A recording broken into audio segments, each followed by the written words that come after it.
There is a particular kind of loneliness that only the comfortable know. Not the loneliness of having nothing, the loneliness of having everything, and trusting none of it to explain who you really are. Dr. Maya Bennett had a house with 6 bedrooms, out past the city limits, behind a gate with her grandfather's name forged into the iron.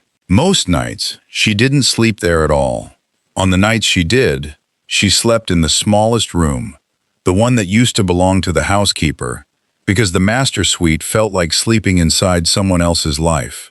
She had a name that opened doors in 3 different tax brackets, a foundation with her family's name over its letterhead, a seat, if she ever chose to take it, on a board that decided which parts of the city got new hospitals and which parts got promises. She used none of it.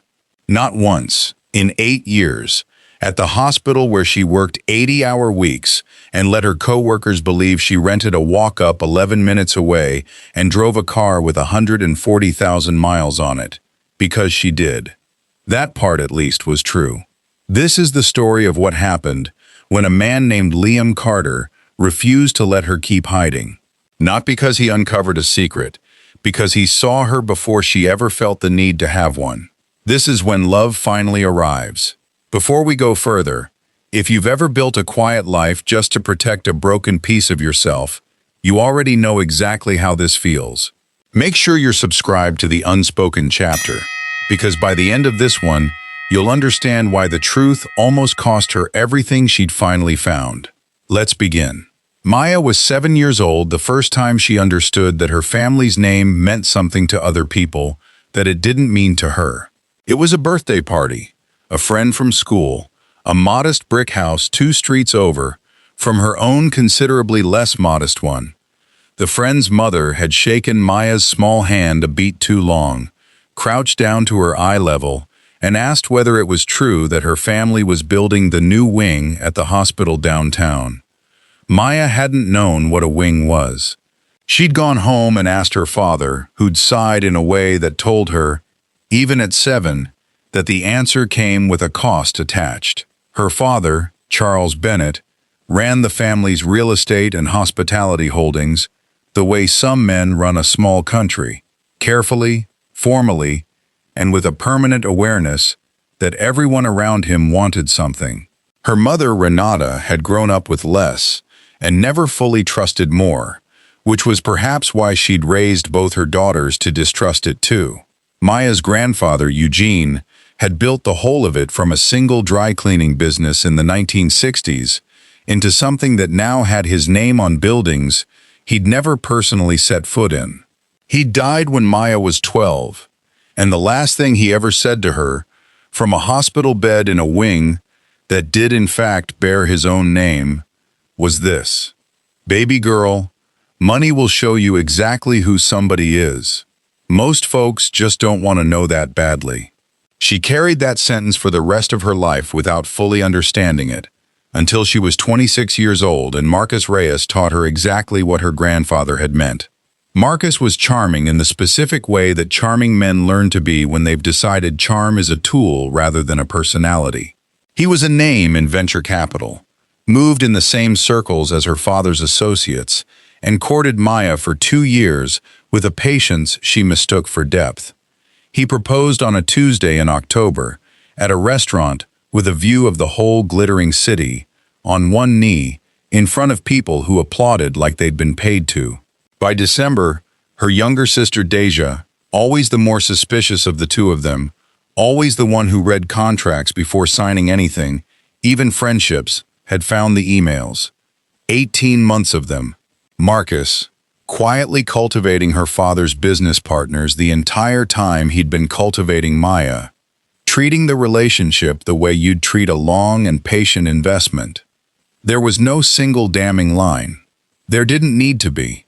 There was only a pattern, laid end to end, of a man who had never once, in 2 years, asked Maya what she actually wanted from her own life. Her family had money. What she did not have, after that December, was trust. Not in other people's motives, and worse, not in her own judgment for having missed it. Deja had been the one to sit with her through the worst of it. The calls to caterers that had to be canceled, the dress that had to be returned, the specific humiliation of explaining to relatives why a wedding that had been on every family calendar for 6 months was simply no longer happening. Deja never once said "I told you so," though she'd had her doubts about Marcus from the very first dinner. And Maya loved her for that restraint more than she ever managed to say out loud. What Deja said instead, more than once that winter, was simpler and harder to shake.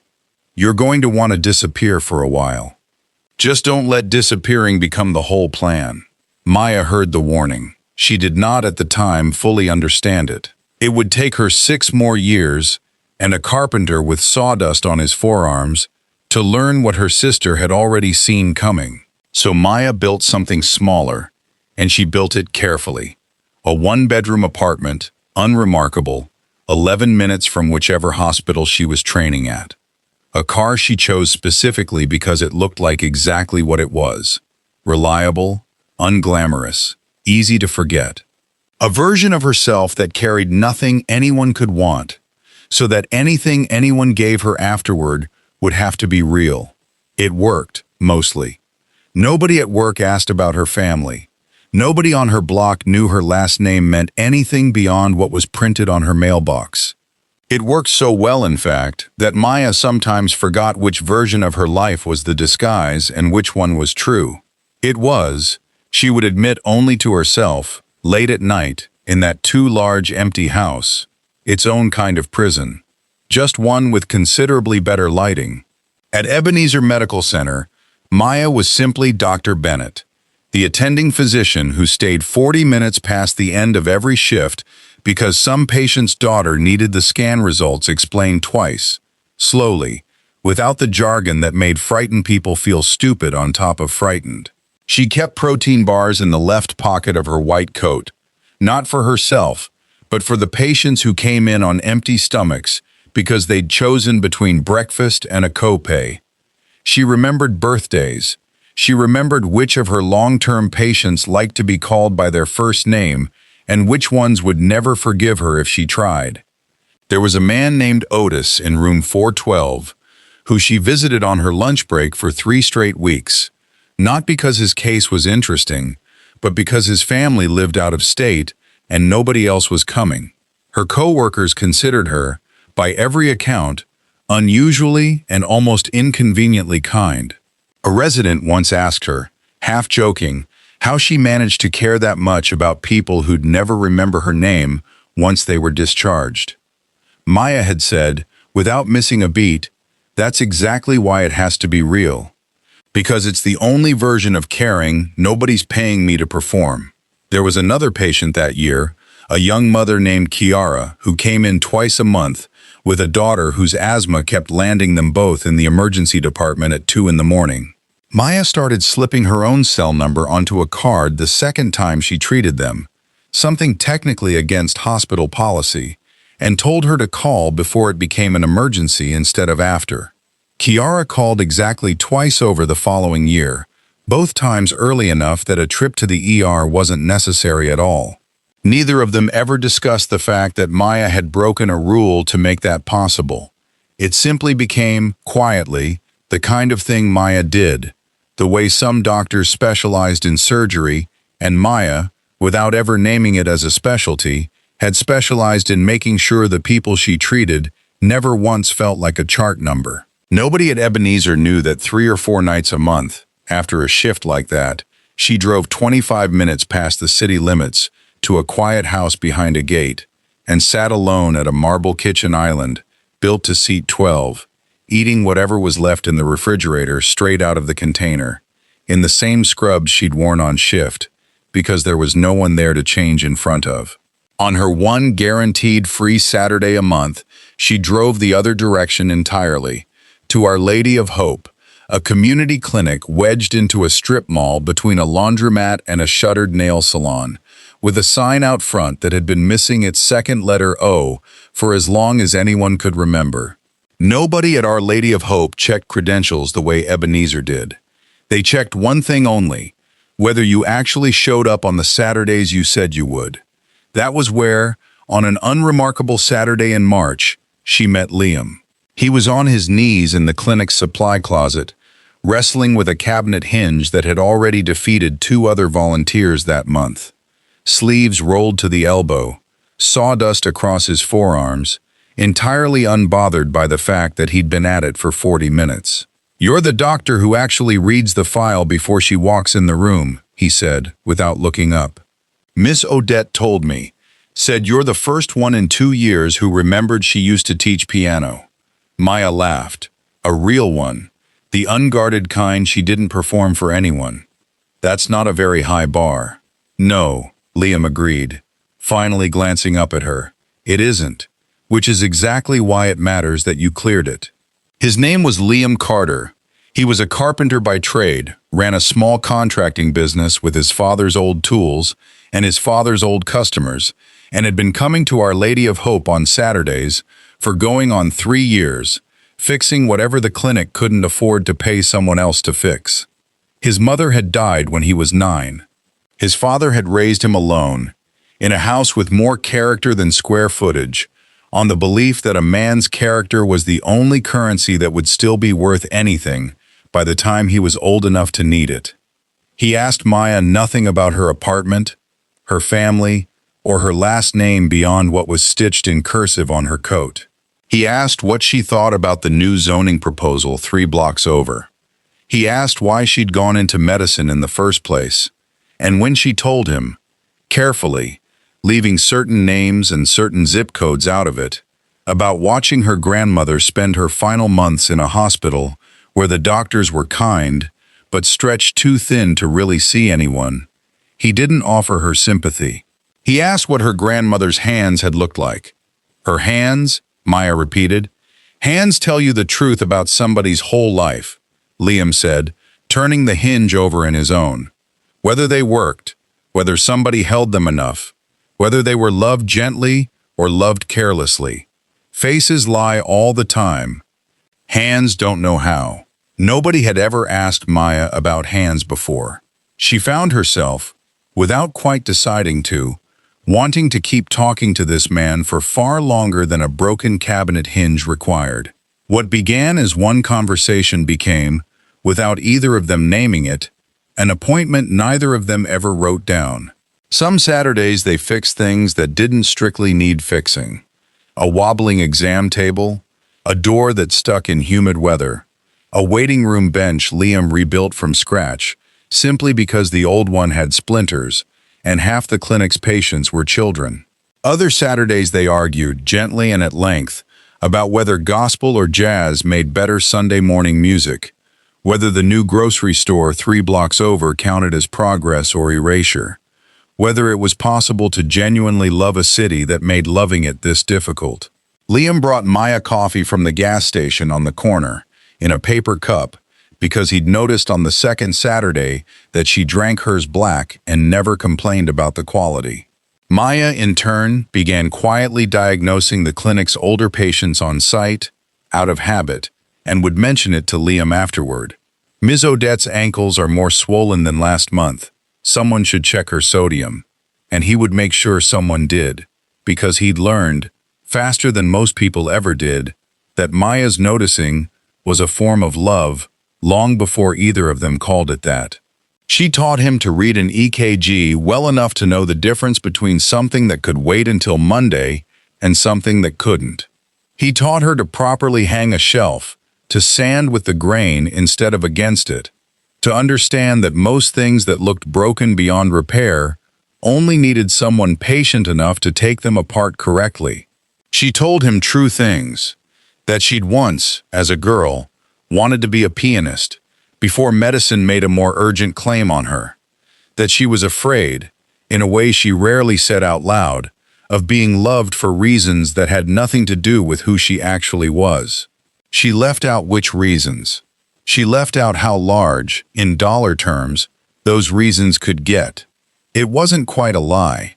It felt, at the time, like caution, like keeping one hand on the door of a house she'd only just started to trust anyone to enter. One Saturday in late autumn, a pipe burst in the clinic's back office an hour before closing, and what should have been a 20-minute fix turned into 4 hours of both of them on their knees with towels and a borrowed wet vac, laughing harder than either of them had in months at the sheer indignity of it.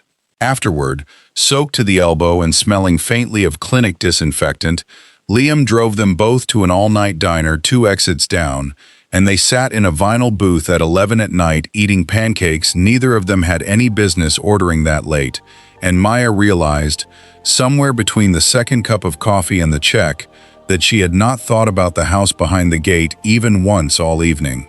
It was the first time in years an entire day had passed without her needing to manage which version of herself was currently on duty. It was her sister Deja, visiting one weekend and watching Maya check her phone for a text that hadn't come yet, who said it out loud first. "You like him, not a question." "I like who I am when I'm with him," Maya admitted. "I haven't figured out how to be that person and still be all of this." She gestured, vaguely, at the house around them, at the gate, at the whole architecture of her second life.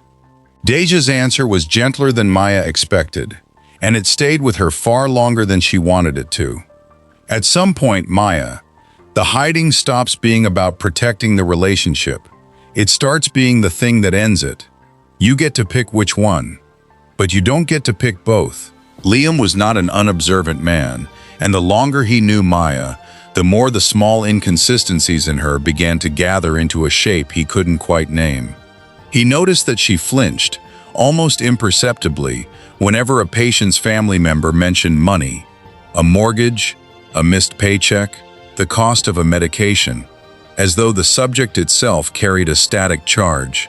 He noticed that she drove a car that didn't match the quality of the watch she occasionally forgot to take off before her shift, an expensive, understated thing that she once mentioned, quickly and without elaborating, had belonged to her grandfather. He noticed that she never once, in 4 months, invited him to see where she lived, and that when he offered to drop something off at her apartment, she always found a reason to meet him somewhere else instead. He didn't push. That wasn't his way. His father had taught him that people reveal themselves on their own schedule, and that a man who forces the timeline usually ends up with a version of the truth that's been rehearsed, rather than a version that's real. So Liam waited, and in the waiting, he fell for her anyway. For the version of Maya that showed up every fourth Saturday in scrubs, with sawdust eventually finding its way into her hair too. And that felt, to him, like more than enough truth to build something on. What he didn't yet understand was how much weight Maya was carrying in the silences he was patiently making room for.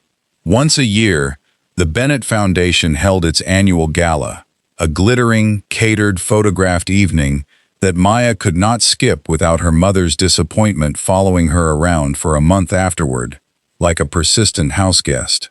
She wore the family name for one night the way she always did, a closed room, a rented smile, a gown chosen by a stylist who worked exclusively in silence, a photograph taken for the local business page that Maya assumed, as she always did, no one from her real life would ever see.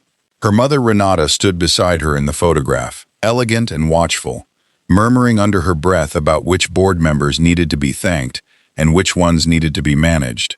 Her father worked the room with the practiced warmth of a man who had learned long ago that warmth, deployed correctly, was also a form of business. For one night, Maya was not Dr. Bennett who read files before walking into rooms. She was Maya Bennett, granddaughter of Eugene, photographed beside her mother, captioned in a way that reduced 8 years of 80-hour weeks to a single line of italics under a formal portrait. She had done this every year since medical school.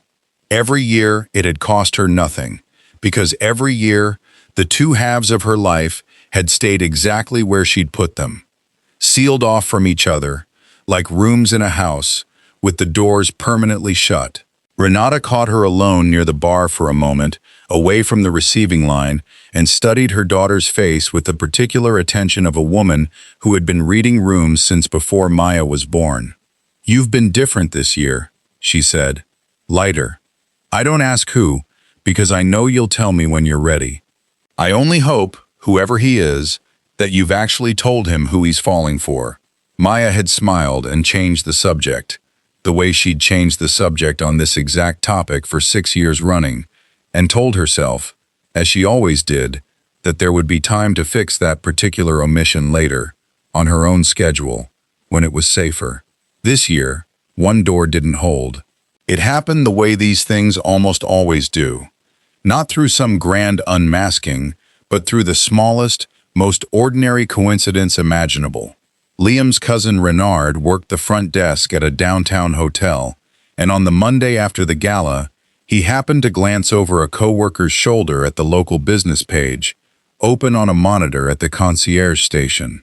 A photo caption caught his eye simply because the woman in it looked, for half a second, like someone he'd seen once at a cookout. Maya Bennett, granddaughter of Eugene Bennett, pictured with her mother Renata Bennett at the Bennett Foundation's annual gala. Renard mentioned it to Liam that same week, the way you'd mention any strange, harmless coincidence over dinner. Wild, this Bennett Foundation lady in the paper looks just like your doctor friend from the clinic. Same eyes and everything. He laughed. Liam did not laugh. He didn't say anything to Maya right away. He sat with it for 4 days, turning it over the way he'd turn over a plank of wood before deciding whether it was warped, until he was certain, not from Renard's offhand comment alone, but from every small inconsistency he'd quietly filed away without naming over the past 4 months, all of it finally arranging itself into a single, unavoidable shape. The following Saturday, he set down the drill he'd been holding in the same supply closet where it had all started and asked her one question. "Is there something you've been meaning to tell me?" She told him everything, right there among the shelves she'd learned to sand, and the hinge that had started all of it. The estate behind the gate, the foundation with her family's name across the letterhead, Eugene and his dry cleaning business turned empire, Marcus, and the 18 months of quiet cultivation that had taught her not to trust her own judgment of other people's motives. Liam listened without interrupting, arms crossed, jaw tight in a way she'd never once seen from him. When she finally finished, he didn't ask about the money. He asked something considerably harder. "How many Saturdays did you sit across from me and decide I hadn't earned the truth yet?" Maya opened her mouth and found she had no answer that didn't sound, even to her own ears, like an excuse, dressed up as a reason. "It wasn't about you not earning it," she finally said. "It was about me never being sure, once you knew, whether I'd earned you." That's not an answer, Maya. That's a wall with a nicer paint job. It wasn't the wealth that broke something between them that week, though for a long time afterward Maya would tell herself that it was, because that version of the story was easier to be angry about. It was the discovery that the woman he'd been slowly, patiently learning to trust had spent 4 months quietly deciding, on her own timeline and without consulting him, whether he deserved to be trusted back. He needed distance to sit with that. And for the first time since March, a Saturday came and went at Our Lady of Hope, with neither of them there at the same time. The weeks that followed were, for Maya, some of the loneliest of her adult life, which was its own strange education, given how much of her adult life she had spent alone by design. She went back to Ebenezer and buried herself in her patience the way she always had, but even Otis in 412 noticed something had shifted and asked her, gently, whether she was all right. She drove out to the house behind the gate on nights she used to avoid it, and sat at the enormous kitchen island, and found that for the first time, its emptiness didn't feel like solitude. It felt like a verdict. Her mother Renata, who had spent 20 years worrying that her daughter's hiding had become its own kind of prison, finally said so out loud over dinner one evening. "You built a life nobody could take advantage of, baby. But a life like that, if you're not careful, is also a life nobody can actually get inside of. There's a difference between protecting your heart and burying it." Deja, when Maya called her at nearly midnight, was more direct still. "You didn't lie to him about who you are, Maya. You lied to him about how much you trusted him. That's the part he's grieving, not the money. The 4 months he spent earning something you'd already decided he wasn't going to get." Miss Odette, who missed nothing that happened inside her clinic, cornered Maya by the coffee machine on the one Saturday she did show up during those weeks, when Liam had not. "He'll come around, baby, if it's real on both sides," she said, without preamble, the way she said most things. "But I'll tell you what I told my own daughter 30 years ago. A man can forgive a lot of things. What he can't forgive easy is finding out he was the only one in the room who didn't know the rules of the game." Maya had nodded, throat too tight to answer, and Ms. Odette had patted her hand once, briskly, and gone back to running her waiting room like nothing at all had been said. Maya spent 3 weeks doing the thing she had always been worst at, sitting still inside an uncomfortable feeling instead of quietly managing her way around it. She thought about her grandfather's sentence, the one she'd carried since she was 12 without fully understanding it. "Money will show you exactly who somebody is," she realized, slowly and without much comfort in the realizing that her guardedness hadn't only protected her from men like Marcus. It had also, unfairly and without his consent, put an innocent man on trial for a crime he had never once come close to committing. If a story like this one is teaching you something about yourself right now, that's exactly why this channel exists in the first place. Make sure you're subscribed to the Unspoken chapter before we finish, because what happens next is the part people write in to tell us changed something for them. On a Saturday she wasn't scheduled for, Maya drove to Our Lady of Hope anyway. Liam was there, as she somehow knew he would be, replacing a door frame that didn't strictly need replacing. The same instinct, she realized, that had first drawn her to him. A man who fixed things whether or not they were broken yet, simply because he could. "I didn't hide the money because I thought you wanted it," she said, before she could talk herself out of it. "I hid it because I was terrified that if you knew, I'd never be fully sure again whether you loved me or whether you loved the safety of loving me." "That's not an excuse, Liam. It's just the truth I should have given you the day I first knew I was falling for you, instead of the day you had to go find it out from your cousin." Liam set down his level, slowly, and looked at her for a long moment before he spoke. "I've known you were hiding something since about the third Saturday," he finally said. "Didn't take a genius. I just figured you'd tell me when you finally trusted me enough to. I was willing to wait on that. What I wasn't ready for was finding out from Renard that maybe you never would have." "Would it have mattered?" Maya asked, quieter now. "The name, the house, any of it. If I'd told you on the third Saturday instead of the 16th.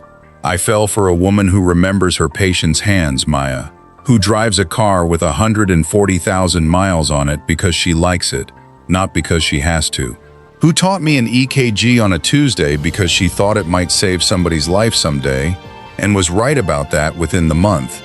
Everything else, the house, the name, the foundation, that's just furniture. It doesn't change the woman who was already sitting in the room with me." "Then why did it take you 3 weeks to come back to this closet?" "Because furniture's not the same as trust," he said. "I needed to know the difference mattered to you as much as it matters to me. Looks like it does." It wasn't a grand gesture. There was no music, no gathered crowd, no candlelight.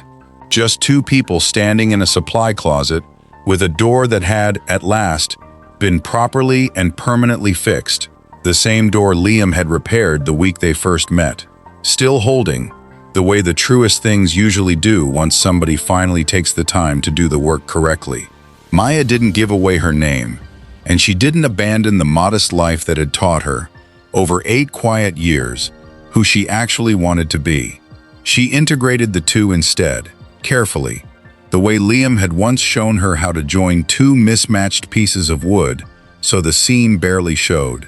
The Bennett Foundation's next grant went, quietly and without a press release, toward a full renovation of Our Lady of Hope. New plumbing that had needed replacing for a decade, a roof that no longer leaked onto the waiting room floor, hinges that never once needed fixing twice.